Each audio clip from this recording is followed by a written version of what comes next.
Langit Jakarta malam itu terlihat berbeda. Bukan karena bintang, karena langit kota sudah lama kehilangan cahaya alaminya, melainkan karena kilatan berita darurat yang menyala-nyala di layar-layar LED raksasa di sepanjang gedung tinggi.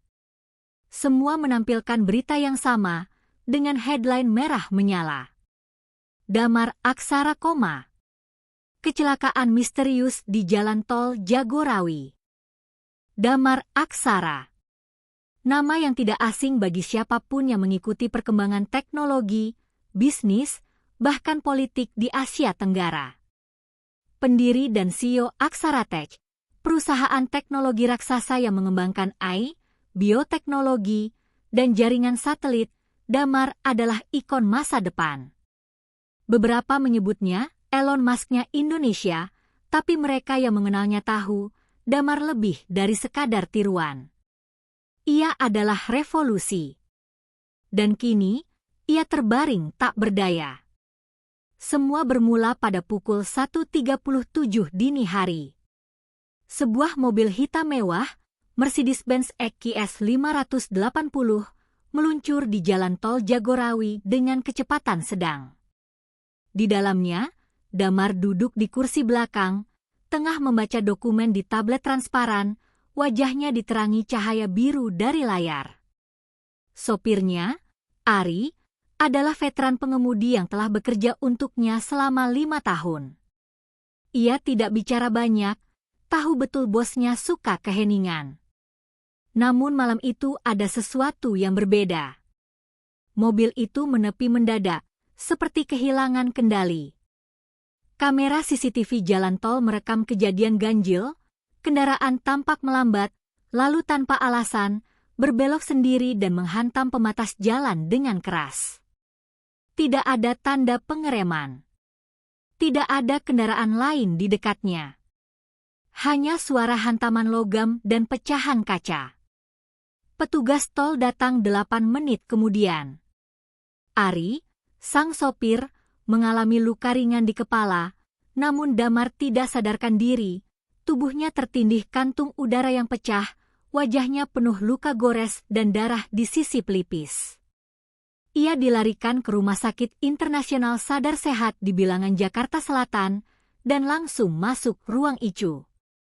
Diagnosis awal, cedera otak traumatik sedang hingga berat. Koma.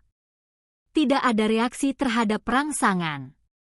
Berita itu menyebar lebih cepat dari virus. Dalam 1 jam, tagar Pray for Damar dan Safe Aksara Tech menduduki trending topik Twitter dan Instagram. Investor panik. Saham Aksara Tech turun 12% hanya dalam semalam.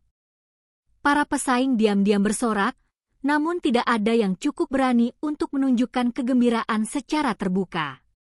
Di ruang keluarga rumah sakit, keluarga dan direksi utama Aksara Tech berkumpul dalam keheningan. Apakah ada kemungkinan dia sadar?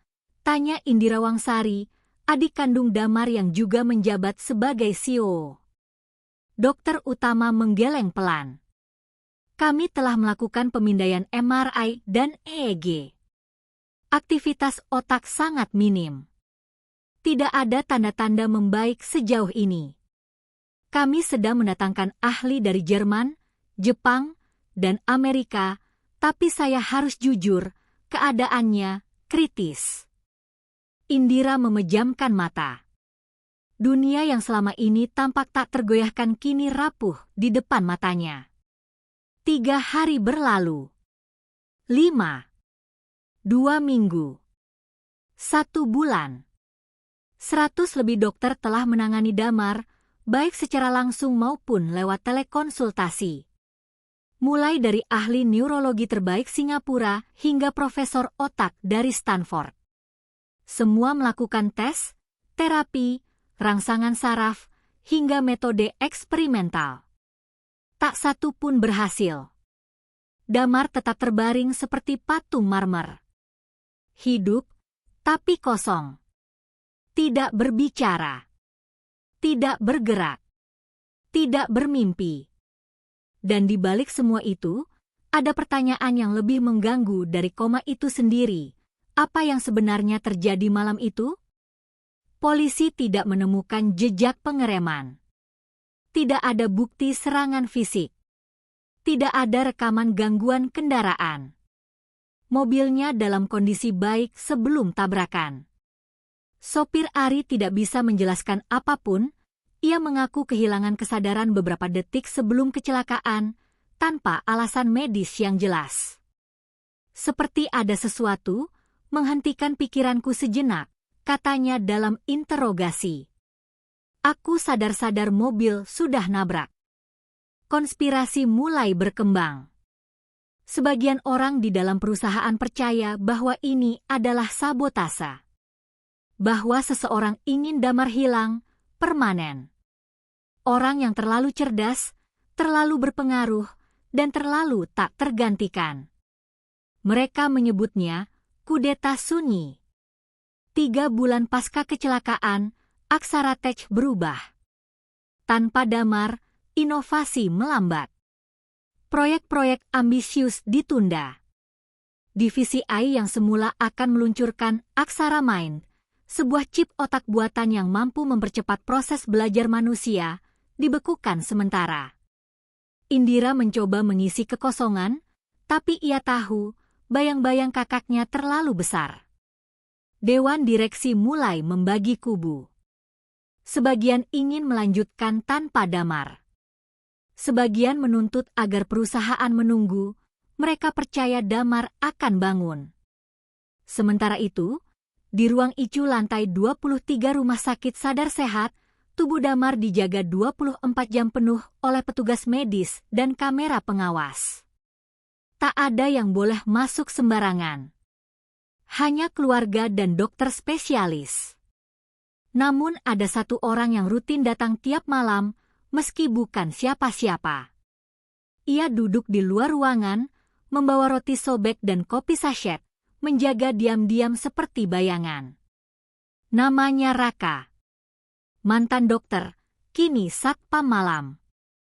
Ia tahu, sesuatu tentang koma ini tidak masuk akal. Dan di tempat lain, jauh dari hiruk-pikuk kota, seorang gadis muda bernama Lara sedang memanen akar-akar tanaman dari bawah pohon tua yang tumbuh di atas makam. Ia mengucapkan doa dalam bahasa kuno, meletakkan akar itu ke dalam botol kaca kecil, lalu menyimpannya dalam tas kain lusuh. Ia belum tahu bahwa ramuan itu akan mengubah dunia. Sinar matahari pagi menembus celah-celah pepohonan hutan kecil di pinggiran desa Ciburial, sebuah desa terpencil di kaki gunung Papandayan. Kabut masih menggantung rendah di antara rerumputan, dan suara ayam hutan terdengar samar. Jauh dari gemerlap kota dan hiruk-pikuk dunia modern, kehidupan berjalan lambat dan sederhana. Di sebuah rumah panggung tua beratap rumbia, seorang gadis remaja dengan rambut hitam panjang terikat simpul sederhana sedang sibuk menumbuk sesuatu di dalam lesung batu. Tangannya cekatan, wajahnya serius, matanya jernih. Namanya Lara, gadis yatim piatu berusia 17 tahun yang sejak kecil dibesarkan oleh neneknya, Mbah Kinasih, seorang tabib desa yang dikenal aneh namun sering berhasil menyembuhkan penyakit yang bahkan dokter puskesmas angkat tangan. Tapi Mbah Kinasih telah tiada. Ia meninggal 3 bulan lalu, meninggalkan Lara sendirian, dan sebuah warisan yang jauh lebih misterius daripada ladang atau rumah. Warisan itu adalah kitab tua yang hanya bisa dibaca dengan meneteskan air rendaman akar tertentu ke matanya. Setiap malam sebelum tidur, Lara membuka kitab itu dan mencatat ramuan-ramuan aneh, lengkap dengan doa-doa kuno dalam bahasa yang tak pernah diajarkan di sekolah. Tidak semua ramuan bisa ia buat, karena banyak bahan yang hanya tumbuh di tempat-tempat tertentu, atau bahkan hanya muncul pada waktu-waktu khusus. Namun ada satu ramuan yang membuatnya merinding setiap kali membacanya. Ramuan Ayuna. Diseduh dari akar merah yang tumbuh di bawah pohon tua di atas makam orang yang tidak siap mati. Hanya bisa dipanen saat kabut jatuh pada malam Kamis Wage di tahun ganjil. Diberikan hanya kepada mereka yang terlalu penting untuk mati. Efek membuka jalur antara kesadaran dan tubuh yang tertutup. Lara belum pernah mencoba membuatnya sampai semalam. Malam itu, langit pekat. Kabut turun begitu tebal sampai pepohonan tampak seperti bayangan hantu. Lara berjalan pelan di pemakaman tua yang sudah lama ditinggalkan, membawa cangkul kecil, botol kaca, dan doa yang diwariskan Mbah Kinasih. Di bawah pohon beringin tua, ia menggali perlahan, jemarinya menyentuh akar-akar merah berkilau samar di bawah cahaya bulan. Bismillah, bisiknya, meski doa dalam kitab itu bukan dalam bahasa Arab. Tangannya gemetar saat memotong akar itu.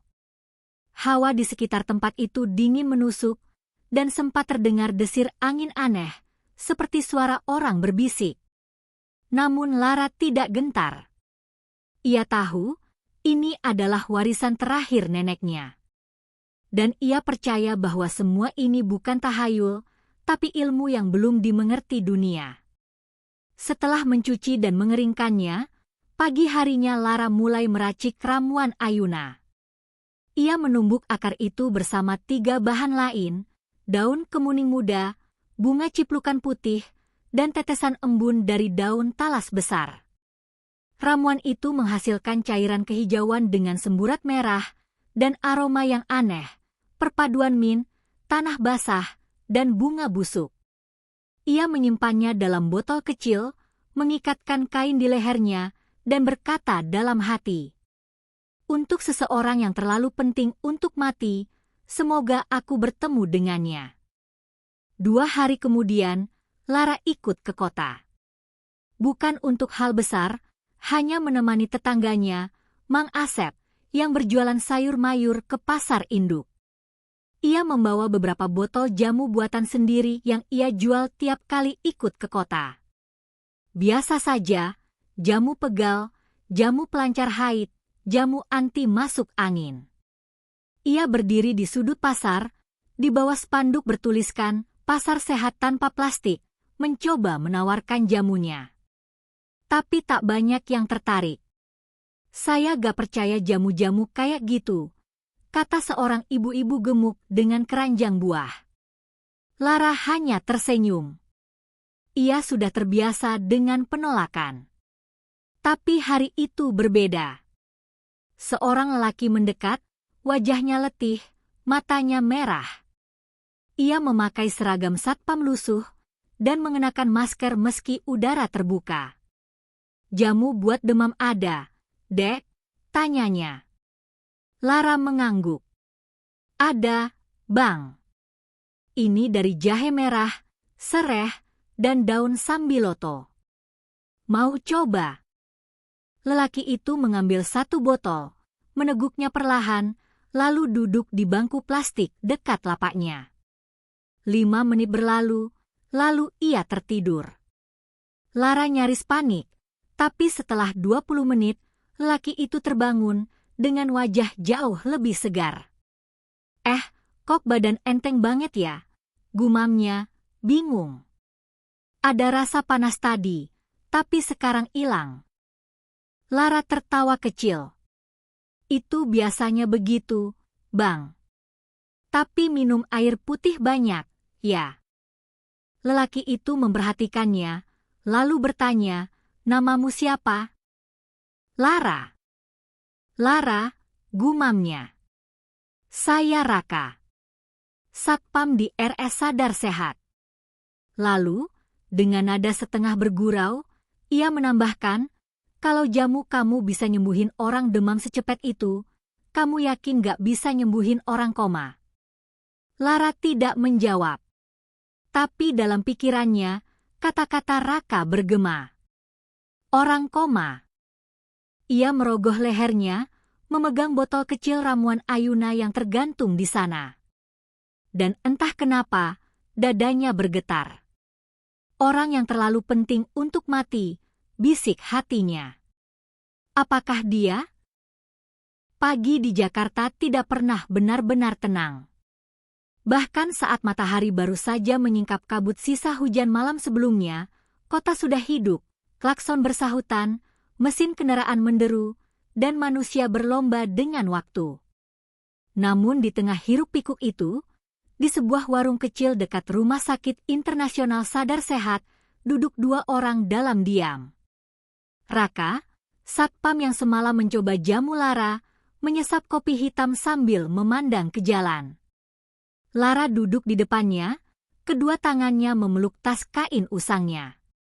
Di dalam tas itu, botol kecil berisi ramuan Ayuna masih tersimpan rapi. Jadi, kamu beneran bikin ramuan yang bisa ngebangunin orang koma? Raka bertanya pelan, tapi matanya menyorot tajam. Lara menunduk. Aku gak tahu. Aku belum pernah coba. Ramuan itu warisan. Dan katanya cuma boleh dikasih ke orang yang terlalu penting untuk mati. Raka terdiam beberapa detik. Kata-kata itu seperti gema aneh yang pas dengan satu nama di benaknya, Damar Aksara. Kalau aku bilang, lanjut Raka, ada seseorang di rumah sakit tempat aku kerja. Dia koma udah hampir 2 tahun. Semua dokter top dunia angkat tangan. Dan dia mungkin satu-satunya orang yang cocok sama deskripsi itu. Lara menatapnya. Kamu serius? Serius, jawab Raka. Tapi masuk ruangannya gak gampang. Dia dijaga 24 jam. CCTV di mana-mana. Gak sembarang orang bisa masuk. Bahkan aku, yang jaga di lantai 22, cuma bisa naik ke lantai 23 kalau ada perintah. Lara mengangguk pelan. Kalau begitu, mungkin memang gak waktunya. Raka tertawa kecil. Tunggu dulu. Aku gak bilang nyerah. Aku cuma bilang, butuh rencana. Hari itu, Raka membawa Lara ke rumah kosnya yang sempit di belakang rumah sakit. Ia tahu, gadis ini tidak bisa tinggal sembarangan. Jakarta bukan tempat yang ramah untuk orang asing tanpa tujuan. Apalagi gadis desa berpenampilan sederhana seperti Lara. Ini tempatnya kecil, ya, tapi aman. Kamu bisa tinggal di sini beberapa hari. Nanti malam, aku mulai jaga jam 12. Aku bakal cek kondisi lantai atas. Kalau ada celah, kita coba masukin kamu. Lara menatapnya, ragu. Kalau ketahuan, Raka mengangkat bahu. Paling-paling dipecat. Tapi aku udah lama ngerasa kerjaanku di sini cuma numpang hidup. Kalau kamu beneran bisa bangunin dia, itu lebih dari cukup sebagai balas jasa. Lara tidak tahu harus berkata apa. Ia hanya memeluk tas kainnya erat-erat dan mengucap dalam hati doa yang biasa dia ucapkan tiap malam. Semoga aku tidak mengubah takdir, kecuali jika takdir itu memang harus diubah. Tengah malam. Lara mengenakan jaket hitam milik Raka, topi, dan masker. Ia menyelinap masuk lewat pintu belakang gudang rumah sakit, dibantu Raka yang memanfaatkan celah waktu saat pergantian shift keamanan. Mereka naik tangga darurat pelan-pelan, hingga sampai di lantai 23, lantai VIP yang biasanya steril dari sembarang orang. Di ujung koridor, ada satu pintu yang dijaga 2 kamera dan 1 penjaga. Damar Aksara, bisik Raka. Itu kamarnya. Kita gak bisa masuk langsung. Tapi, ia membuka pintu ruangan pantry kecil di samping lorong. Dari sini, aku bisa matiin kamera koridor selama 2 menit. Paling cuma itu waktu yang kita punya. Lara mengangguk. Ia mengeluarkan botol kecil ramuan Ayuna dari kantong dalam jaketnya. Cairannya masih kehijauan, dengan semburat merah samar. Harumnya menusuk, tajam, tapi tak menyengat. Berapa banyak yang harus dikasih? Tanya Raka. Lara menggeleng. Cuma 1 tetes. Langsung ke lidahnya. Kalau gak berhasil, berarti belum waktunya, jawab Lara, pelan. Raka menatap jam tangannya. Sekarang, katanya sambil memencet tombol kecil di dinding pantry, alat untuk memutus aliran listrik sementara ke sistem CCTV lorong. Lara berlari pelan, mengikuti Raka. Penjaga di depan ruangan tengah sibuk menerima telepon dari bagian IGD, dan tak melihat mereka masuk dari pintu darurat. Dengan cepat, mereka masuk ke ruang rawat. Dan di sana, terbaring Damar Aksara. Lara menahan napas saat melihat tubuh lelaki itu. Wajahnya tirus, kulitnya pucat. Tubuhnya dipenuhi kabel-kabel dan selang infus. Mesin monitor di samping ranjang berdetak pelan, ritme lambat tapi stabil. Inikah orangnya? Bisik Lara. Dia, jawab Raka. Lara mendekat, membuka botol kecil itu, dan menarik pipet yang telah dicelupkan sebelumnya. 1 tetes. Ia ragu. Tapi lalu, seperti didorong oleh sesuatu yang lebih besar dari dirinya, ia mendekatkan pipet itu ke bibir Damar, lalu dengan hati-hati meneteskan ramuan ke ujung lidahnya.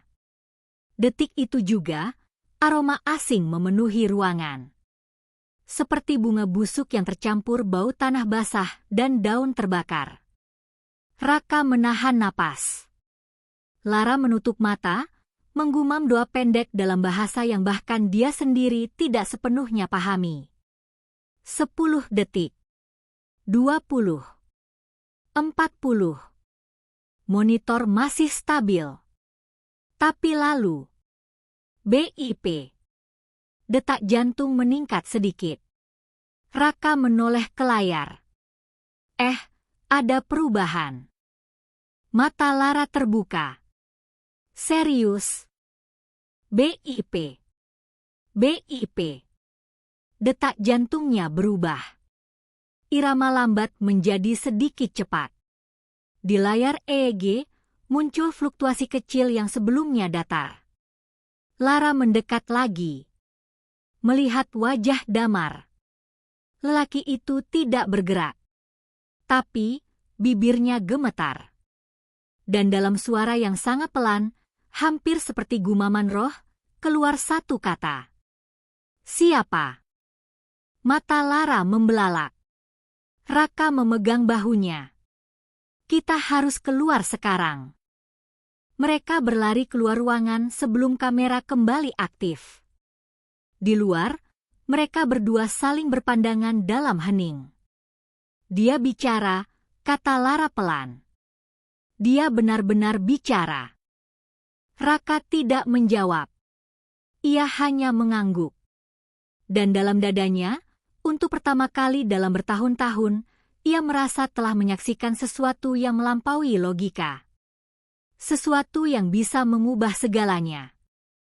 Pagi hari di lantai 23 Rumah Sakit Internasional Sadar Sehat dimulai seperti biasa, hening, steril, dan dipenuhi wajah-wajah lelah. Lantai ini hanya digunakan untuk pasien VIP kelas 1, tempat orang-orang penting koma dalam keheningan mahal. Di ruang nomor 2301, suara monitor detak jantung masih berdetak pelan, mengisi kekosongan yang membekukan. Namun hari ini, ada keanehan. Perawat jaga pagi, Suster Ratna, baru saja selesai mengecek pasien di ruangan sebelah ketika ia membuka pintu kamar Damar Aksara. Rutinitasnya sederhana, cek grafik, pastikan infus dan alat bantu napas masih berfungsi, dan ganti sprei jika diperlukan. Namun ketika ia melihat ke layar EEG, elektroencefalogram yang terpasang di samping ranjang Damar, alisnya berkerut. Ini aneh, gumamnya. Biasanya, grafik EEG milik Damar datar, tanda bahwa aktivitas otaknya hampir nihil. Tapi kini, ada gelombang-gelombang lemah namun konsisten.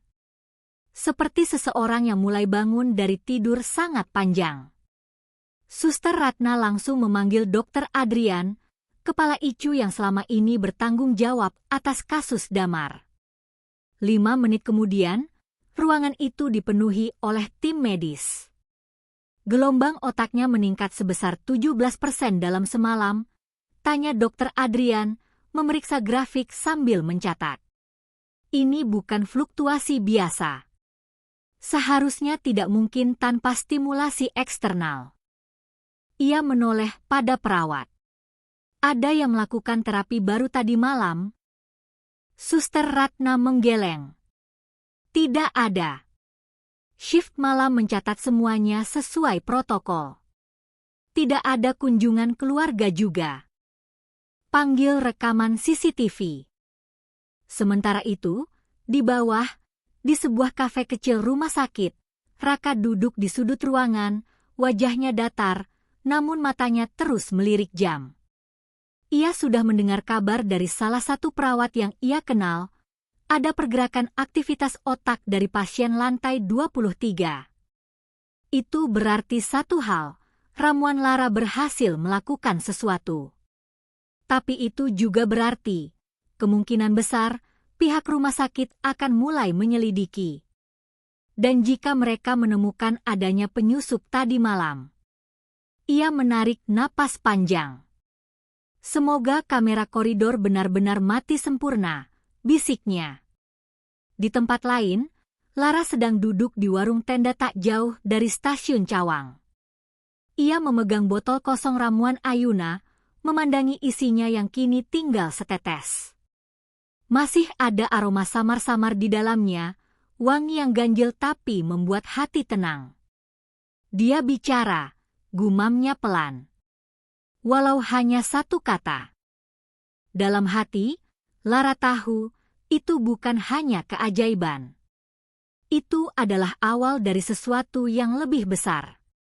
Namun ia juga tahu, dunia tidak akan dengan mudah menerima kenyataan bahwa obat racikan dari gadis desa, yang bahkan tidak memiliki gelar apapun, mampu melakukan apa yang tak bisa dicapai oleh teknologi dan ilmu kedokteran paling canggih. Siang harinya, Indira Wangsari, adik sekaligus CEO Aksara Tech, datang ke rumah sakit. Ia telah diberitahu oleh Dokter Adrian bahwa ada perkembangan kecil tapi signifikan dalam kondisi kakaknya. Jadi Anda bilang, otaknya menunjukkan aktivitas baru? Tanya Indira, berdiri di depan jendela kamar Damar. Benar, jawab Dokter Adrian. Kami belum bisa memastikan artinya, tapi grafik ini tidak berbohong. Ini bukan refleks otomatis atau efek obat. Ini adalah semacam sinyal sadar. Indira menatap kakaknya dari balik kaca. Untuk pertama kali dalam 2 tahun, wajah Damar terlihat lebih segar. Otot-otot wajahnya tak sekaku biasanya. Bahkan ada sedikit warna di pipinya. Boleh saya masuk? Tanya Indira. Dokter Adrian mengangguk. Indira masuk, berjalan pelan ke sisi tempat tidur. Ia menggenggam tangan kakaknya dan membungkuk. Kak, bisiknya. Kalau kamu bisa dengar aku, tolong kasih tanda. Aku capek. Tak ada respons. Hanya suara detak jantung dan hembusan mesin oksigen. Namun sebelum ia berbalik pergi, jari Damar bergerak sedikit. Indira membeku. Air matanya jatuh perlahan. Kamu masih ada di sana ya? Aku tahu. Sore itu, rapat darurat diadakan. Pihak rumah sakit, keluarga Damar, dan tim penasihat medis Aksara Tech berkumpul untuk membahas perkembangan terbaru. Sebagian menganggap ini kebetulan biologis. Sebagian mulai mendesak agar Damar dipindahkan ke pusat riset neurologi di Jepang. Tapi Indira menolak. Tidak ada yang menyentuh atau memindahkan dia, tegasnya. Bukan sekarang. Ini bukan hanya soal medis. Ini soal siapa yang melakukan apa padanya.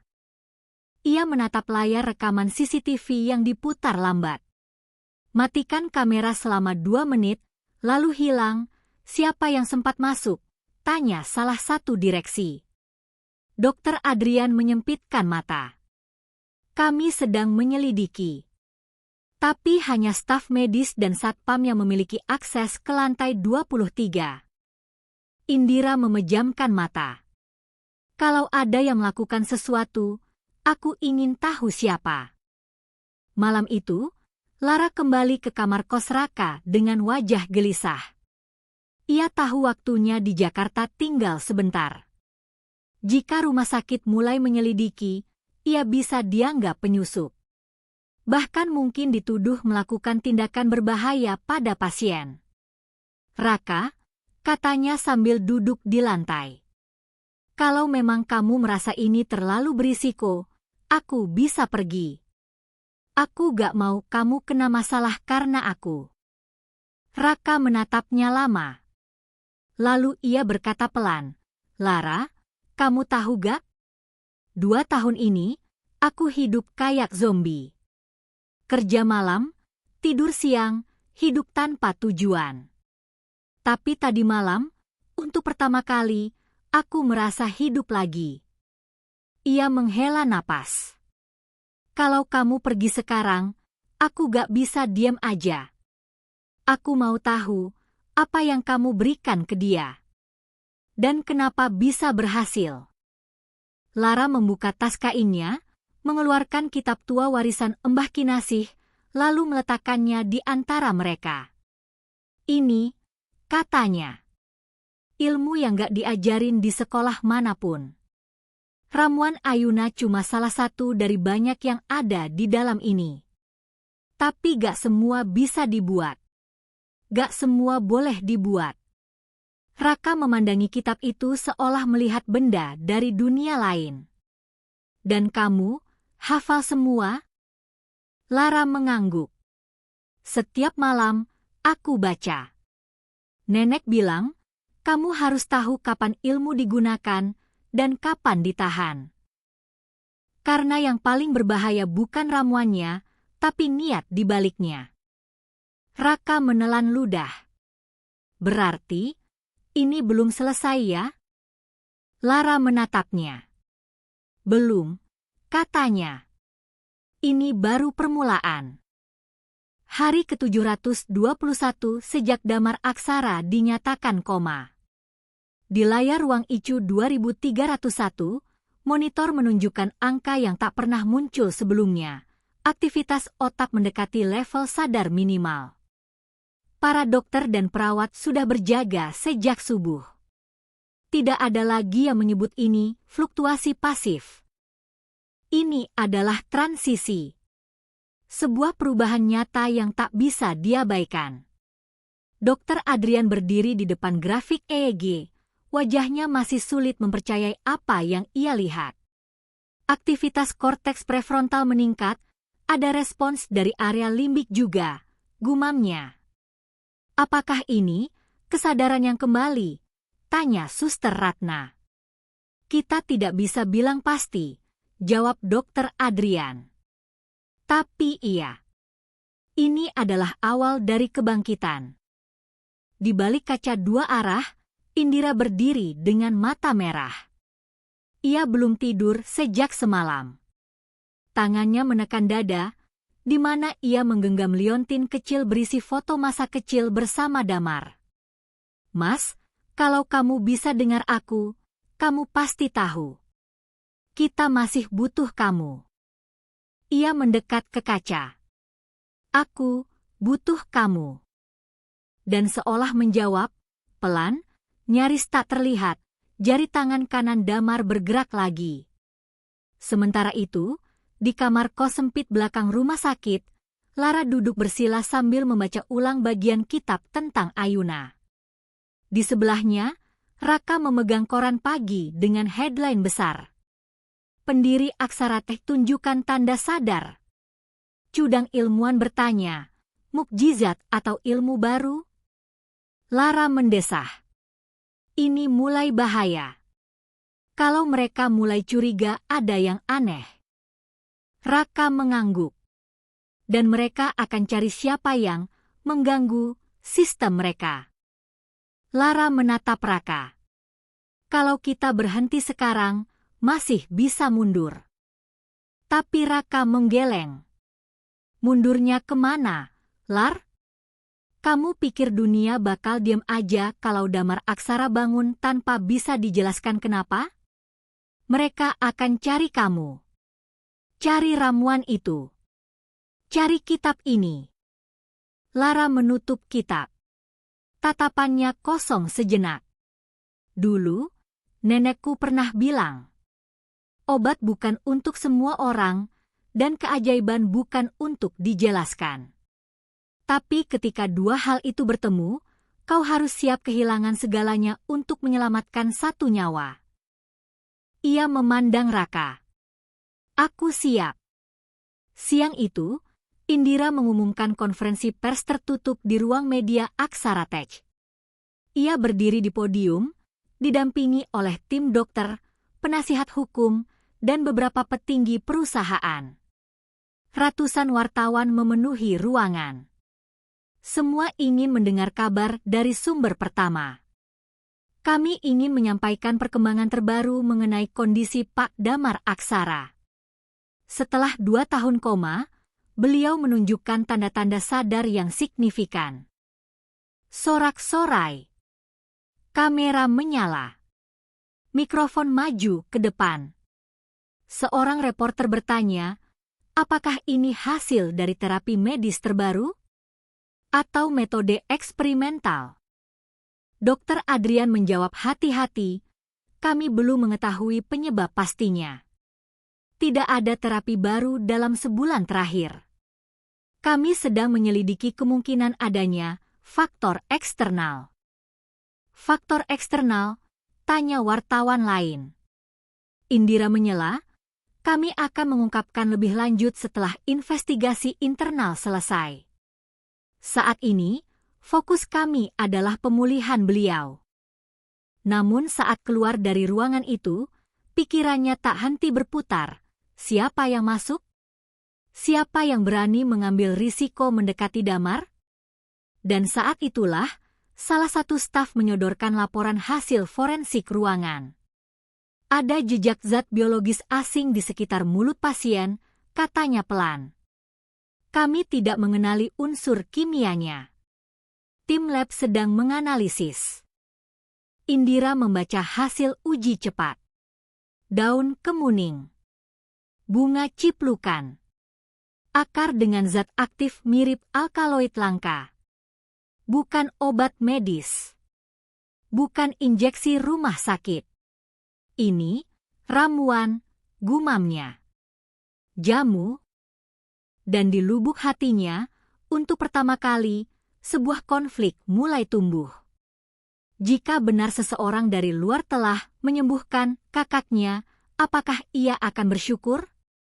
Atau takut? 2 malam kemudian, Lara kembali dibawa Raka ke belakang rumah sakit. Bukan untuk menyusup lagi, tapi untuk memberitahu satu orang yang mereka rasa bisa diajak bicara, Suster Ratna. Jadi kalian yang kasih sesuatu ke Pak Damar? Tanya Suster Ratna, setengah syok, setengah kagum. Lara mengangguk. Saya tidak bermaksud jahat. Saya hanya mencoba membantu. Ratna menatapnya lama, lalu bertanya pelan, apa itu semacam ilmu hitam? Bukan, jawab Lara tegas. Ini ilmu turun-temurun. Ilmu hidup. Tapi tidak semua bisa menerima. Ratna menghela napas. Ia tahu dunia medis tidak bisa menerima begitu saja pengobatan tanpa bukti klinis. Tapi ia juga melihat dengan mata kepala sendiri, pasien yang ia rawat selama 2 tahun, yang tak pernah bergerak, kini mulai memberi respons. Apa kamu masih punya sisa ramuannya? Lara mengeluarkan botol kecil, yang kini tinggal setetes. Ini yang terakhir. Untuk jaga-jaga. Ratna menatapnya, lalu berkata, "Kalau kamu beneran bisa bantu, jangan berhenti. Tapi hati-hati. Rumah sakit ini bukan cuma tempat orang sakit, Nak. Ini juga tempat orang berkuasa mempertahankan kuasanya." Pukul 3.17 dini hari. Damar Aksara membuka matanya. Perlahan. Kaku. Tapi pasti. Cahaya lampu menyilaukan, tapi ia tahu ia hidup. Tangannya bergerak pelan. Matanya menoleh. Dan dalam suara serak yang nyaris tak terdengar, ia berkata, "Indira, aku mimpi panjang sekali." Alarm berbunyi. Tim medis berlarian. Dokter Adrian terbelalak saat monitor menunjukkan peningkatan penuh pada sistem saraf damar. Suster Ratna berbisik pelan, "Dia sadar." Keesokan paginya, dunia berubah. Headline dari seluruh dunia. Damar Aksara sadar dari koma setelah 2 tahun. Apa yang membangunkan pendiri Aksara Tech? Mukjizat atau obat rahasia? Di sebuah kamar kos sempit, Lara mematikan TV. Ia tahu, waktunya untuk pergi. Karena setelah keajaiban, akan datang pertanyaan. Dan setelah pertanyaan, akan datang perburuan. Jakarta, 2 hari setelah Damar Aksara membuka matanya. Seluruh dunia masih geger. Tidak ada yang menyangka bahwa sang pendiri Aksara Tech, yang telah koma selama 2 tahun akibat kecelakaan otak misterius, kini bisa tersenyum, mengangguk, dan berbicara pelan, meski belum sepenuhnya pulih.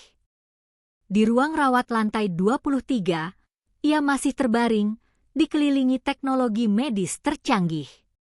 Tapi satu hal tak bisa disangkal, ia sadar. Ia kembali. Namun di luar ruangan itu, dunia mulai bertanya dengan keras. 1. Ilmuwan mencium kejanggalan. Di Pusat Riset Neurobiologi Jepang, Profesor Kenji Takanashi, yang sempat menangani Damar tahun lalu, memandang layar konferensi dengan kerutan tajam di dahinya. Bahkan dengan terapi neural berfrekuensi tinggi yang kami kembangkan, pasien belum pernah menunjukkan kebangkitan secepat ini, katanya, menoleh ke asistennya. Ada faktor eksternal. Sesuatu yang tidak dicatat. Obat baru? Tanya sang asisten. Bukan obat medis, jawab Profesor Kenji pelan. Tapi mungkin sesuatu dari luar sistem. 2. Media internasional memburu cerita. Channel berita global mulai mengangkat teori-teori gila. Ramuan mistis dari Indonesia. Apakah ada tabib desa yang berhasil menyembuhkan teknologi? Ilmu kuno versus kedokteran modern. Siapa menang? Salah satu berita viral menyebutkan bahwa ada kemungkinan seseorang tanpa izin masuk ke ruang rawat VIP sebelum kondisi Damar membaik. Dan rumor itu memicu pencarian seseorang itu di seluruh dunia maya. 3. Aksara Tech mengendus rahasia. Indira Wangsari duduk di ruang rapat internal Aksara Tech. Wajahnya tegang. Di depannya, tim investigasi menyodorkan hasil penelusuran. Rekaman CCTV di lantai 23 malam itu mati selama 2 menit. Ada jejak kimia aneh di mulut pasien, mengandung zat yang tidak dikenal dalam farmasi modern. Dan yang paling mencolok, seorang satpam, Raka, terlihat mendekati pantry lantai 23 beberapa saat sebelum CCTV mati. Indira mengetukkan jarinya ke meja. Cari satpam itu. Jangan lapor ke polisi dulu. Kita ingin tahu siapa yang bekerja di balik layar ini sebelum semua orang tahu. 4. Di sisi lain kota. Lara sedang berkemas. Tas kainnya sudah sobek di bagian sudut. Kitab tua warisan Mbah Kinasih ia bungkus dengan jaket Raka.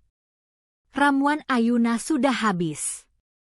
Ia hanya membawa daftar resep dari kitab itu, yang ditulis tangan di kertas lusuh. Raka masuk, wajahnya cemas. Kamu harus pergi sekarang. Ada orang dari Aksara Tech yang mulai tanya-tanya ke pos keamanan. Mereka udah dapat rekaman wajah samar-samar kamu di lorong. Lara menatapnya. Kamu ikut. Raka menggeleng. Kalau aku ikut sekarang, aku cuma jadi beban. Tapi aku bisa bantu dari dalam. Cari informasi. Tutupi jejakmu. Lara menggenggam tangannya. Aku gak tahu harus kemana. Aku tahu, kata Raka. Ada saudara jauhku di Garut. Di kaki gunung. Dia biasa urus kebun herbal. Kamu bisa sembunyi di sana untuk sementara. Lara mengangguk. Tapi kamu juga tahu, kan, Lar, lanjut Raka, serius. Orang-orang gak akan berhenti nyari kamu. Sekarang, kamu bukan cuma gadis yatim penjual jamu. Kamu adalah jawaban dari keajaiban. Dan dunia gak suka keajaiban yang gak bisa dijelaskan. 5. Mata-mata mulai bergerak. Di dalam markas organisasi farmasi swasta yang punya kepentingan besar dalam pengobatan neurologi, 2 orang pria berjas sedang melihat laporan tentang kebangkitan damar aksara. Jika benar ada obat di luar sistem medis yang bisa menyembuhkan koma, kata pria pertama, maka industri farmasi multimiliar dolar kita terancam, lanjut pria kedua. Mereka membuka foto-foto hasil rekaman CCTV samar yang berhasil diperbaiki sebagian. Terlihat wajah seorang gadis muda, hanya setengah wajah, yang mengenakan jaket hitam dan membawa sesuatu ke ruang rawat damar. Cari dia. Apapun caranya. 6. Lara melarikan diri. Pagi itu, dengan ojek online yang dipesan pakai akun Raka, Lara meninggalkan Jakarta menuju arah selatan. Ia tak membawa banyak, hanya tas kecil dan 1 buku lusuh. Dalam hati, ia merasa hampa.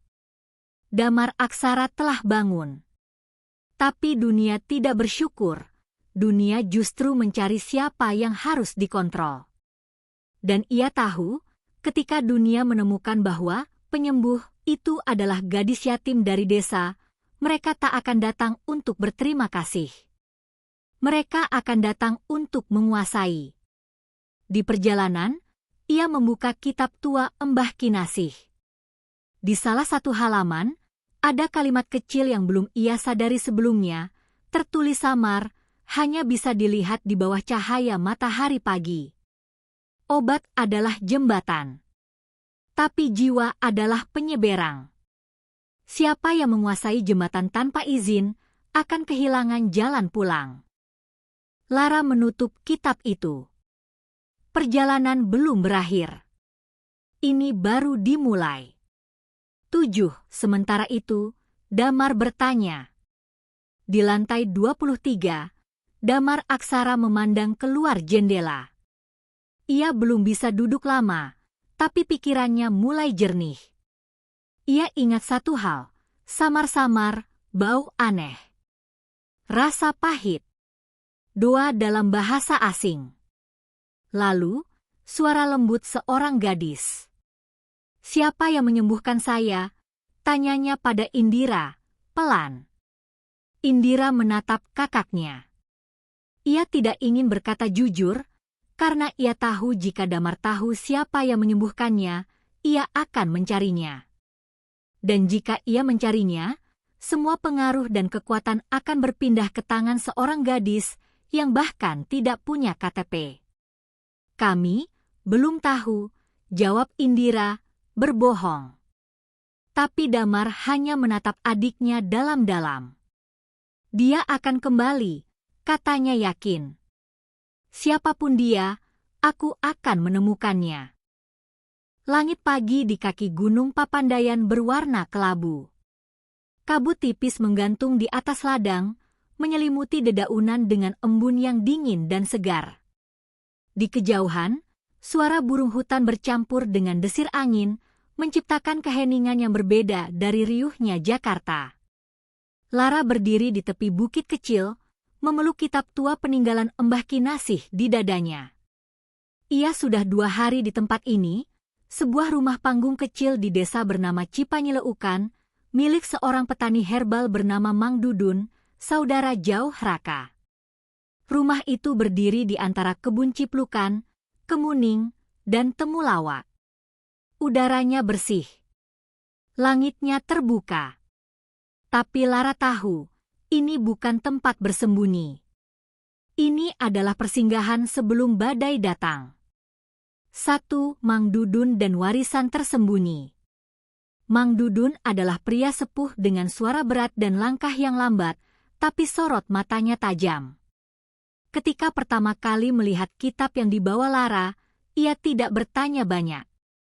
Ia hanya membuka beberapa halaman, mengangguk-angguk, dan berkata, "Ini warisan yang hidup. Nenekmu dulunya pernah datang ke tempat ini. Tahun 1997. Ia bilang suatu hari nanti akan ada cucunya yang kembali, membawa obat untuk yang tak bisa disembuhkan." Lara diam. Ia tidak tahu bahwa neneknya, Mbah Kinasih, pernah sampai ke sini. Dulu, lanjut Mang Dudun, kitab itu terkunci. Tapi kalau kau sudah bangunkan satu jiwa dari tidur panjang, halaman-halaman yang tersembunyi akan mulai muncul. Lara mengernyit. Halaman tersembunyi. Mang Dudun mengambil kitab itu dan memutarnya ke arah cahaya pagi. Dan betul saja, di antara halaman 33 dan 34, muncul satu halaman baru. Halaman itu sebelumnya kosong, tapi kini terisi huruf-huruf berwarna keemasan, seolah ditulis dengan cahaya yang menyala samar. Bab Ayuna 2, Rasa, Ruang, dan Rahasia Jiwa. Lara membacanya pelan. "Ini bukan cuma obat," kata Mang Dudun pelan. "Ini ilmu penyembuhan jiwa. Tapi makin dalam kamu masuk, makin berat bebannya. Kamu siap?" Lara menatapnya. "Aku sudah membuka pintunya. Aku tidak bisa mundur lagi." 2. Sementara itu, di Jakarta. Damar Aksara memandangi jendela kamarnya. Ia sudah bisa duduk dengan bantuan. Di tangannya, ada buku catatan kecil yang ia tulis sendiri sejak ia sadar. Ia mencatat potongan mimpi, rasa, dan suara-suara samar yang ia dengar selama koma. Satu nama muncul di catatannya berulang kali, Lara. Ia tidak tahu kenapa. Tapi ia yakin, suara gadis itu yang memanggilnya dari gelap. "Pak Damar," kata Indira saat masuk ke ruangan, "ada ratusan surat dari masyarakat, relasi bisnis, dan wartawan. Semua ingin tahu apa yang menyembuhkan Anda." Damar mengangguk pelan. "Aku juga ingin tahu. Tapi belum ada bukti ilmiah," lanjut Indira. "Satu-satunya petunjuk adalah seorang satpam yang mendadak hilang." Damar menoleh tajam. "Hilang? Dia bernama Raka," jawab Indira. "Dia pernah bekerja di lantai 23. Tapi setelah malam Anda membaik, dia tidak pernah kembali. Kami sedang melacaknya." Damar mengepalkan tangan. "Jika dia yang menyelamatkanku, maka dia berhak untuk dijaga, bukan diburu." Indira terdiam. Damar melanjutkan, "Aku ingin bertemu dia. Dan juga gadis itu." 3. Bahaya yang mendekat. Di sebuah gedung gelap, jauh dari pusat kota, seorang pria bersetelan mahal menatap layar proyektor. Di depannya, sekelompok orang dengan pakaian rapi, para eksekutif industri farmasi dan teknologi kesehatan, mendengarkan dengan serius. Jika benar ada obat alami yang bisa menyembuhkan koma permanen, maka kita berbicara tentang potensi kerugian miliaran dolar. Layar menampilkan peta pergerakan satelit menyusuri arah keluar Jakarta. Subjek bernama Lara Ayuning Tias. Diperkirakan menuju selatan. Lokasi terakhir, Terminal Garut. Target diduga membawa kitab warisan pengobatan tradisional yang tidak diketahui asal-usul kimianya. Perintahnya, amankan. Tapi tidak perlu legal. Seseorang menekan tombol. Di layar, muncul potret wajah samar dari kamera, gadis berjaket lusuh, membawa tas kecil. Nama di bawahnya, target A001. 4 panggilan dari dalam kitab. Malam harinya, di rumah kecil di kaki gunung, Lara duduk sendirian di bawah lampu minyak. Di depannya, kitab tua terbuka di halaman yang tadi siang muncul. Tapi kini, ada halaman baru lagi. Kali ini tidak muncul hanya dengan cahaya, tapi dengan sentuhan darah. Saat jarinya tanpa sengaja tergores daun kemuning yang tajam, satu tetes darah jatuh ke halaman. Dan seketika, huruf-huruf aneh menyala merah. Jiwa yang kau bangunkan akan mencari asal-muasal ramuannya.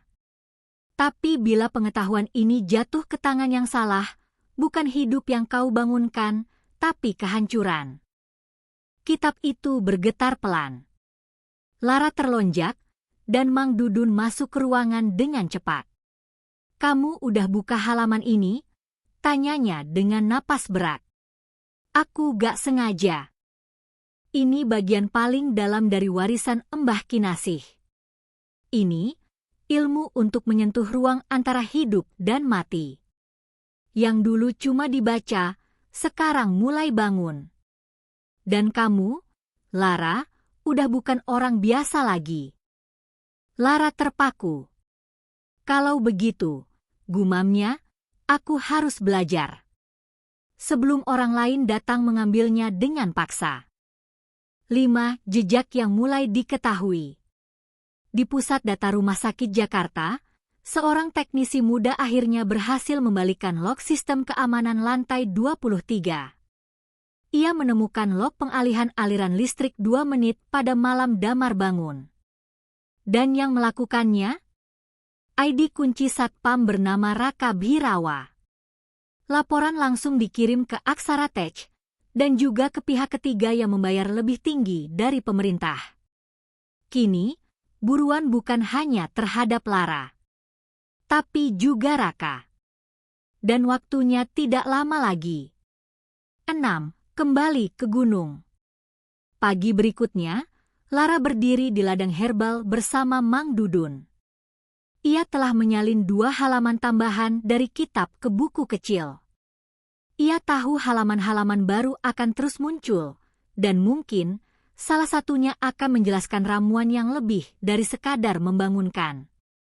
Ada satu ramuan yang disebut Ayuna Pusaka, kata Mang Dudun. Yang katanya bisa menyembuhkan tubuh, tapi juga menghidupkan kesadaran yang terlupakan. Tapi ramuannya hanya bisa dibuat kalau kamu masuk ke ruang di antara mimpi dan nyata. Bagaimana caranya? Mang Dudun menatapnya tajam. Dengan berani masuk ke dalamnya sendiri. Lara menarik napas. Kalau memang itu jalannya, aku akan masuk. Langit malam di kaki Gunung Papandayan berwarna biru kehitaman, bertabur bintang. Udara terasa lebih dingin dari biasanya. Daun-daun bergemerisik pelan dihembus angin gunung yang tajam seperti bisikan. Di sebuah gubuk kecil yang terbuat dari bambu tua dan anyaman daun, Lara duduk bersila, mengenakan kain coklat tua peninggalan Mbah Kinasih. Di hadapannya, Mang Dudun sedang menyiapkan sesuatu, bara api dari arang cendana, 7 jenis daun, dan sebongkah batu lunak berwarna hitam keunguan.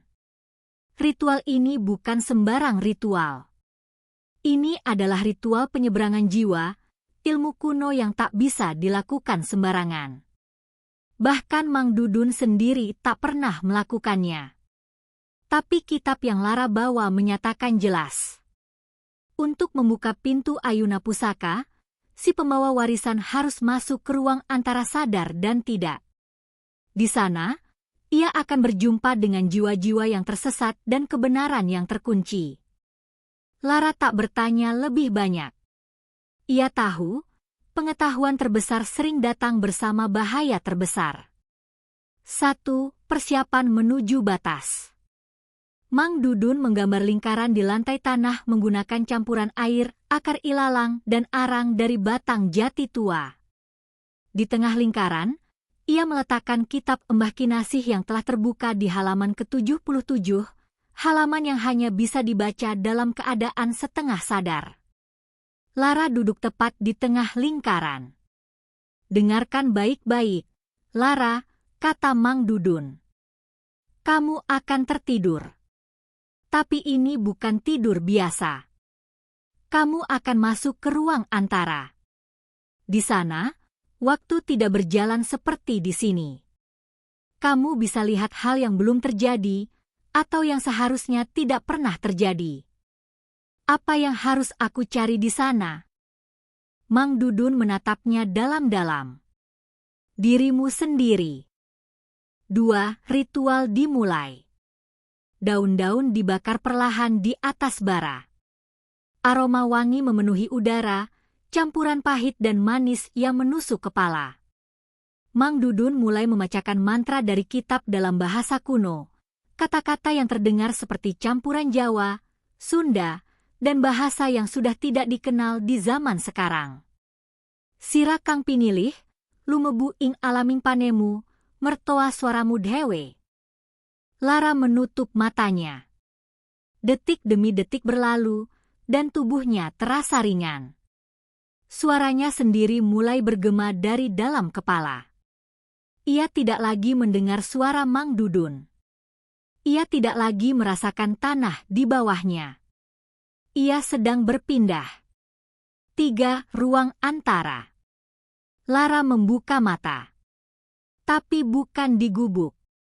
Ia berdiri di hutan kabut, dengan pohon-pohon menjulang ke langit yang tidak punya matahari. Warna-warnanya aneh, abu-abu, kehijauan, dan biru pekat, seperti mimpi yang tak selesai. Suara langkahnya memantul, padahal tanahnya tidak padat. Lalu ia mendengar suara, bukan suara dari luar, tapi dari dalam jiwanya. Kau datang untuk kebenaran, tapi belum siap untuk kehilangan. Lara berbalik. Seorang perempuan berdiri di sana. Wajahnya mirip dirinya, tapi lebih tua, lebih keras, dan matanya seolah menyimpan ribuan tahun penderitaan. Siapa kamu? Tanya Lara. Aku adalah kamu, jika kau memilih jalan kekuasaan, bukan penyembuhan. Perempuan itu mengangkat tangan, dan seketika ratusan lembaran kitab terbang di udara, menari seperti daun musim gugur.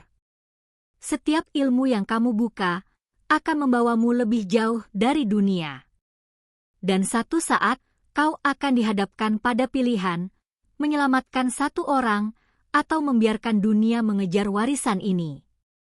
Lara menggigil. Aku hanya ingin menolong. Bukan jadi penyelamat dunia. Tapi dunia sudah memilihmu, Lara. Dan sekarang, waktunya memilih, apakah kamu akan kunci kembali pengetahuan ini, atau membukanya seluruhnya, dan menghadapi mereka yang ingin merebutnya? 4.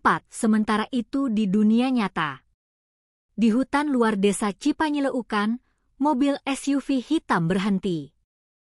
Keluar dari dalamnya 3 pria berpakaian jas gelap, masing-masing membawa alat pelacak suhu tubuh dan medan elektromagnetik. Target berada di koordinat 6.951 derajat S, 107.741 derajat E, kata salah satu dari mereka.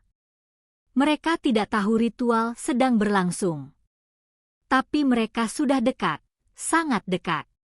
Raka, yang berhasil menyusup ke sistem pelacakan mereka lewat jalur VPN dari warnet kampung, langsung menelpon Mang Dudun lewat sambungan analog. Pak Dudun, mereka sudah sampai. Jarak tinggal 3 kilometer. Mang Dudun tidak menjawab. Ia hanya menatap Lara, yang kini tubuhnya seperti membeku di tengah lingkaran ritual. Keringat dingin mengucur dari pelipisnya, tapi matanya masih tertutup rapat. Sedikit lagi, bisiknya. Sedikit lagi. 5. Kembali dari ruang antara. Dalam ruang antara, Lara kini berhadapan dengan 2 pintu yang mengambang di udara. Pintu pertama bersinar terang keemasan dengan tulisan Ayuna Pusaka Jalan Penyembuhan. Pintu kedua lebih gelap, berwarna merah marun dengan tulisan Panarasa Jalan Penguasaan. Dari balik pintu kedua, terdengar suara-suara teknologi. Mesin. Perang. Dunia modern. Kedokteran tanpa etika. Dari balik pintu pertama, hanya terdengar suara air mengalir dan bisikan doa. Lara menutup matanya. Mbah, kalau aku salah pilih, ampuni aku. Dan ia mendorong pintu keemasan. Cahaya menyilaukan menelan seluruh ruang. Dan 6. Ia bangun. Lara terlonjak dari posisi duduknya. Matanya terbuka. Kitab di depannya terbuka ke halaman baru, halaman yang tidak akan muncul di tangan siapapun selain penerus sah Ayuna. Mang Dudun terdiam sejenak. Lalu bertanya, pelan. Kamu lihat apa? Lara menjawab, aku lihat akhir dari semuanya. Tapi aku juga lihat awal yang bisa kita jaga. Kita harus segera buat Ayuna Pusaka. Sekarang. Lara mengangguk. Sebelum mereka masuk. 7. Pemburu tiba. Beberapa saat kemudian, suara langkah kaki berat mendekat. 3 pria berpakaian hitam dengan senjata kejut masuk ke area kebun herbal. Mereka tak peduli larangan adat, tak peduli penjagaan. Kita tahu kalian di sini, teriak salah satu dari mereka. Tapi begitu mereka masuk ke dalam lingkaran ritual, tubuh mereka limbung. Udara berubah. Akar-akar tanaman seolah hidup, merambat di tanah. Suara angin berubah menjadi nyanyian nyaring yang memekakkan telinga. Mereka mundur. Tapi sudah terlambat. Mang Dudun berdiri di depan gubuk, menatap tajam.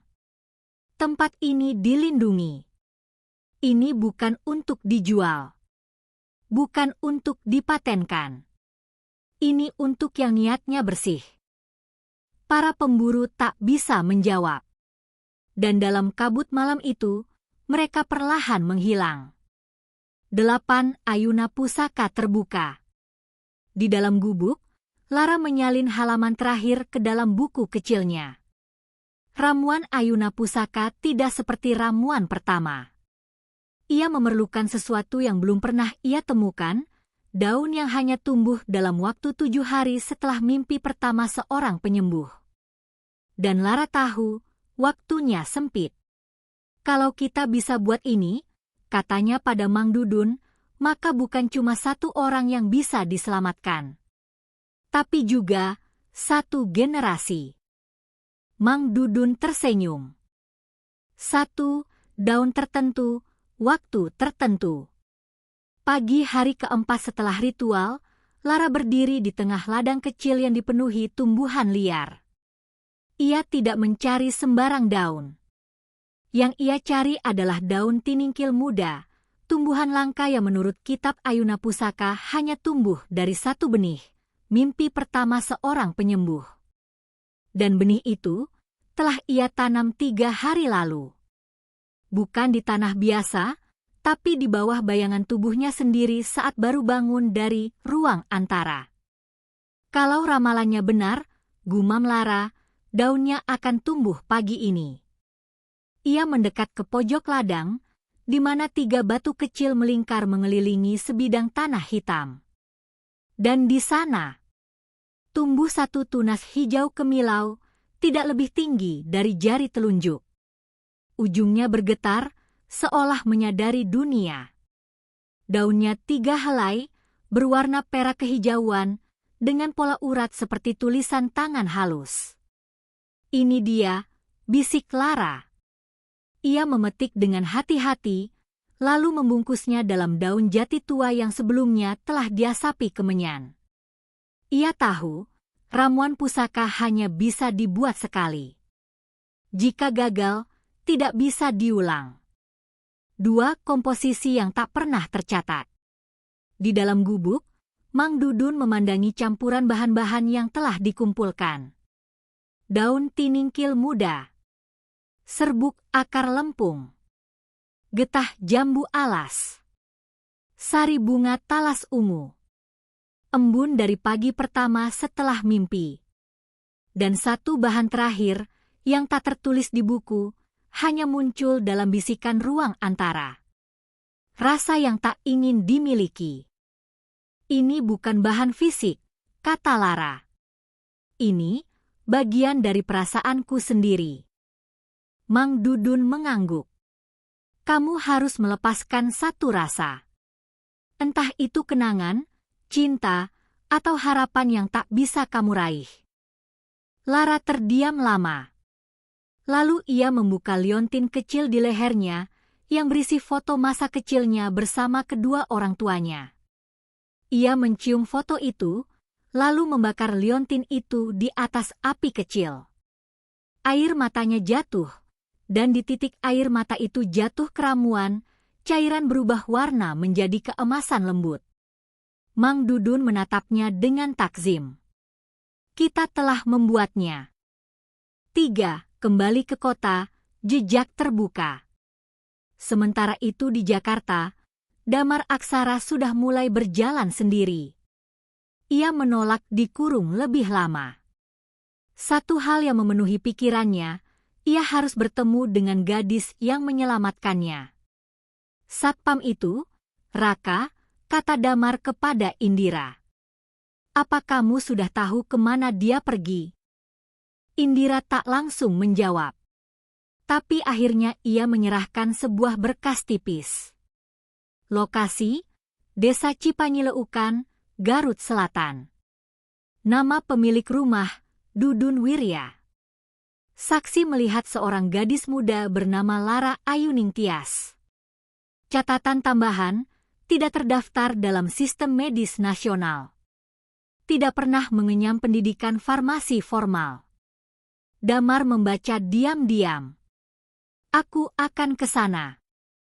Tidak, kata Indira tegas. Kak, orang-orang ini mulai berburu dia.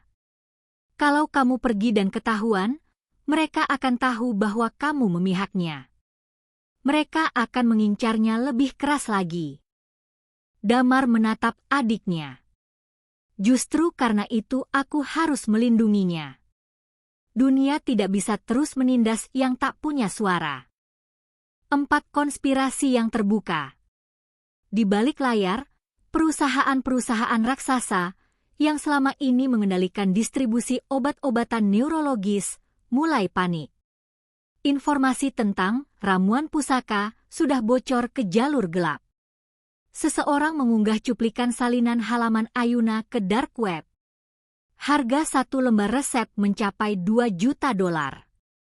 Tangan-tangan tak terlihat mulai bergerak. Mereka menyuap aparat. Mereka mendekati wartawan. Mereka bahkan mengirim satu tim bayangan menuju Cipanyileukan dengan satu misi. Amankan Lara. @Anikos. 5. Penyerangan di malam hari. Malam itu, Lara sedang duduk di ruang bambu bersama Mang Dudun. Ramuan Ayuna Pusaka sudah disimpan dalam tabung bambu kecil, dibungkus kain hitam, dan dikubur sementara di bawah akar pohon besar. Ini harus diserahkan langsung, kata Lara. pada orang yang membutuhkannya. Bukan lewat perantara. Tidak lewat media. Tidak lewat kekuasaan. Tapi malam itu, senyap berubah menjadi kegaduhan. Anjing hutan menyalak. Ayam-ayam berlari dari kandang. Dan tak lama kemudian, suara tembakan senjata kejut memecah udara. Lara dan Mang Dudun terkejut. 3 sosok berpakaian taktis masuk ke halaman, membawa alat pelumpuh dan pencari panas. Di situ, salah satu dari mereka berteriak. Mang Dudun mendorong Lara ke belakang rumah. Ambil ramuan itu. Lari ke puncak. Tapi sekarang, Lara berlari menembus malam, mengambil tabung bambu dari bawah akar, lalu berlari ke arah hutan. Suara langkah kaki menyusul di belakangnya. Namun hutan tidak berpihak pada yang tamak. Akar-akar menjerat. Angin membingungkan arah. Kabut turun seketika. Dan entah dari mana, seorang sosok muncul, Raka, dengan peluit bambu berisi serbuk penghalang pandangan. Lari terus. Aku tahan mereka. Raka? Udah aku bilang, aku akan bantu dari dalam. Dengan air mata, Lara berlari ke arah puncak. 6. Pertemuan 2 takdir. Beberapa jam kemudian, saat fajar mulai naik, Lara tiba di jalan desa menuju perbatasan kota. Dan di sana, di sisi jalan, berdiri Damar Aksara, bersandar pada tongkat, mengenakan pakaian biasa. Mata mereka bertemu. Jadi, kamu Lara, kata Damar pelan. Dan kamu, orang yang aku bangunkan, jawab Lara, sambil menahan napas. Damar tersenyum. Aku tidak tahu apa yang kamu berikan padaku. Tapi sejak aku sadar, aku tahu aku harus bertemu kamu. Untuk berterima kasih. Dan untuk minta satu hal lagi. Lara mengeluarkan tabung bambu. Ini bukan hanya untukmu, Pak Damar. Ini untuk siapapun yang dunia anggap tidak layak disembuhkan hanya karena mereka tak punya kuasa. Damar memandang tabung itu. Kalau begitu, mari kita jaga bersama. 7. Keputusan yang berat. Namun belum sempat mereka melangkah, mobil-mobil hitam mendekat dari arah bawah gunung. Bukan aparat desa. Bukan polisi. Tapi pemburu dari dunia modern, bersenjata penuh, siap merebut apapun yang membawa keajaiban di tangan gadis itu. Lara menatap Damar. Aku bisa membakar kitab itu. Aku bisa mengubur semua ramuannya. Tapi aku butuh keputusanmu, Pak Damar. Kamu yang akan menentukan, apakah dunia siap untuk disembuhkan, atau malah akan saling menghancurkan karena berebut mukjizat. Damar menatap mobil-mobil itu. Dan ia menjawab, kita tidak akan menyerahkan apapun. Tapi kita juga tidak akan menyembunyikan kebenaran. Kita akan ubah sistemnya. Apakah rahasia Ayuna akan dihancurkan? Disebarkan? Atau digunakan untuk membangun dunia yang lebih adil? Bab terakhir ini akan menyatukan semua tokoh, Lara, Damar, Indira, Raka, dan bahkan Mang Dudun dalam satu panggung terakhir. Kalau kamu siap, aku langsung lanjutkan ke bab 10, bagian penutup cerita. Mau lanjut? Anda bilang. Lanjut. ChatGPT bilang. Siap. Kita masuk ke akhir perjalanan, bab 10, satu dunia, satu obat, satu keputusan. Di bab ini, segalanya berpuncak. Pertarungan terakhir bukan soal fisik, tetapi antara niat dan kepentingan. Apa yang terjadi saat keajaiban yang murni bertemu kekuasaan? Dan siapa yang akan memutuskan arah masa depan, seorang gadis yatim atau dunia yang ingin memilikinya? Bab 10, satu dunia, satu obat, satu keputusan. 1. Matahari terbit di tengah batas. Kabut pagi belum sepenuhnya terangkat saat Lara, Damar, dan Raka berdiri di antara dua dunia, di ujung batas desa dan gerbang kota, tempat ladang herbal berakhir dan jalan aspal dimulai. Mobil-mobil hitam berhenti perlahan. Dari dalamnya turun puluhan pria dan wanita berseragam hitam elegan, wajah-wajah dingin dari dunia yang percaya bahwa segala sesuatu bisa dibeli atau dikuasai. Di tengah mereka, seorang wanita berpakaian setelan biru gelap melangkah maju. Namanya Elina Farda, CEO dari korporasi kesehatan global yang selama ini diam-diam memburu obat ajaib yang disebut-sebut menyembuhkan Damar Aksara. Elina Farda, gumam Damar. Orang yang pernah menawarkan $1 miliar untuk hidupku sebelum aku sadar. Ia melangkah maju, berdiri sejajar dengan Lara. Kalian mengejar kami ke tempat yang bahkan tak terjangkau sinyal. Sekarang katakan, apa yang sebenarnya kalian mau? Elina tersenyum kecil. Kami hanya ingin memastikan masa depan kesehatan umat manusia tidak jatuh ke tangan yang salah. Dan tangan yang benar harus seperti tangan Anda, ya? Tanya Lara tajam. Suara Lara menggema. Gadis kecil, jawab Elina, dunia tidak bisa dijalankan oleh idealisme. Butuh sistem. Butuh kepastian. Obat seperti punyamu bisa menghancurkan industri yang menopang 40 negara. Damar menatap Elina, lalu berkata dengan tenang. Mungkin itulah masalahnya. 2 kitab di tangan, dunia menyaksikan. Saat perdebatan memanas, Indira muncul dari kejauhan bersama 2 wartawan independen dan 1 teknisi siaran. Ia membawa kamera Livestream portable yang langsung tersambung ke jaringan terbuka. Dunia harus lihat ini, katanya, menyalakan siaran. Dalam hitungan detik, ratusan ribu mata menyaksikan seorang gadis muda memegang kitab tua, diapit oleh pria yang bangun dari koma dan seorang mantan satpam yang kini menjadi pelindung. Lara menatap lensa. Nama saya Lara Ayuning Tias. Saya bukan dokter. Bukan ilmuwan. Saya cuma cucu dari seorang nenek peracik jamu yang percaya bahwa ilmu harusnya menyembuhkan, bukan diperjualbelikan. Saya tidak mencari kekuasaan. Saya hanya ingin satu hal, agar tidak ada orang lagi yang kehilangan orang yang mereka cintai, hanya karena tak mampu membeli kesembuhan. Ia menatap Elina langsung. Dan saya tidak akan menjual ini. Tidak untuk $1 miliar. Tidak untuk kekuasaan. Tapi saya juga tidak akan menyembunyikannya. Ia membuka kitab.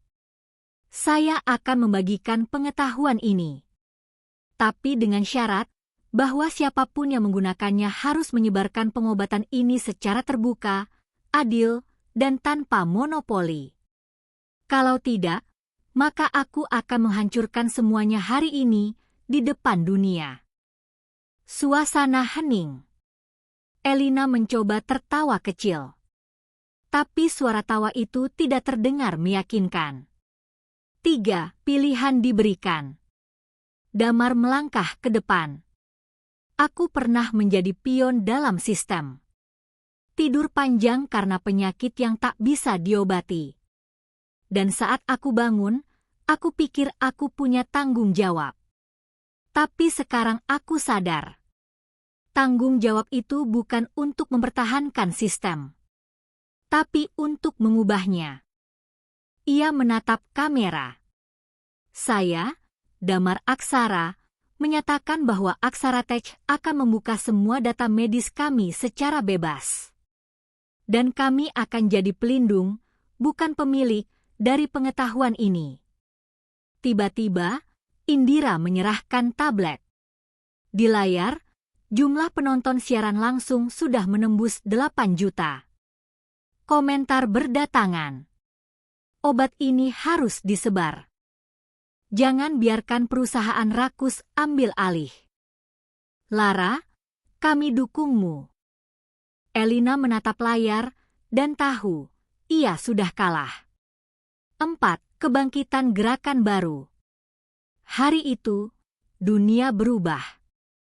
Livestream Lara menjadi viral di seluruh dunia. Di hari yang sama, puluhan negara menandatangani perjanjian untuk membentuk gerakan pengobatan terbuka yang berlandaskan keadilan, warisan leluhur, dan kolaborasi lintas budaya. Ramuan Ayuna Pusaka tidak dijual dalam bentuk paten. Ia diajarkan di pusat-pusat penyembuhan rakyat. Ia menjadi penghubung antara ilmu barat dan timur, modern dan tradisional. Kitab Ayuna, versi salinan digitalnya, dirilis dalam 23 bahasa. Dan nama Lara Ayuning Tias dikenal di seluruh dunia bukan sebagai pemilik pengetahuan, tapi sebagai penjaga niat baik. 5. Epilog, kembali ke akar.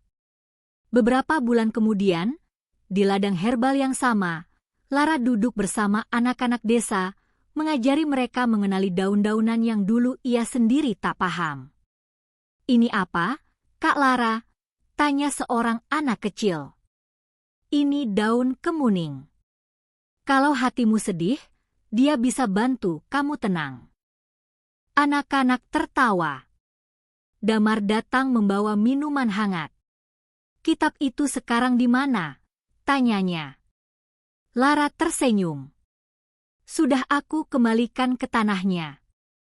Pengetahuan itu bukan untuk disimpan oleh satu orang, tapi ditanam biar tumbuh sendiri." Damar mengangguk. Dan dari kejauhan, suara angin gunung membisik pelan, seolah mengucapkan terima kasih.